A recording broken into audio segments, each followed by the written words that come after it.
Sosok ini ungkap rahasia, sebut Megawati nangis bahas Jokowi, isu sanksi merebak Gibran gabung Prabowo.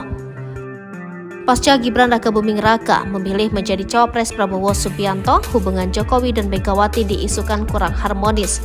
Bahkan beberapa fakta pun diungkap seperti misalnya Adian Napitupulu mengatakan awal mulanya saat Jokowi minta jabatan presiden 3 periode, namun tak dituruti PDIP, sehingga Jokowi pun marah besar.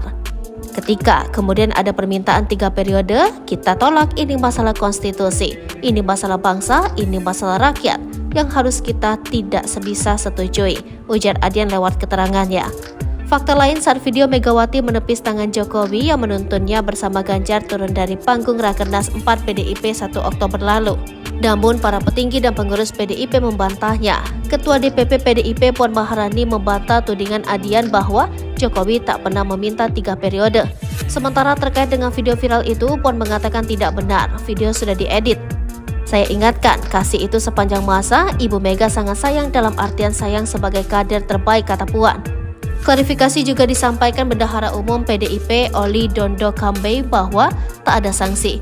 Terkait restu yang diberikan Jokowi tak menyalahi aturan karena Gibran sudah berkeluarga.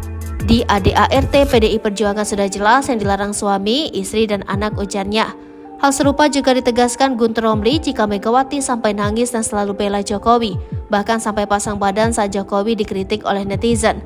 Guntur mengatakan video itu diedit slow motion lalu dipotong, padahal jika dilihat lengkap, Megawati yang minta ke Jokowi dan Ganjar agar digandeng.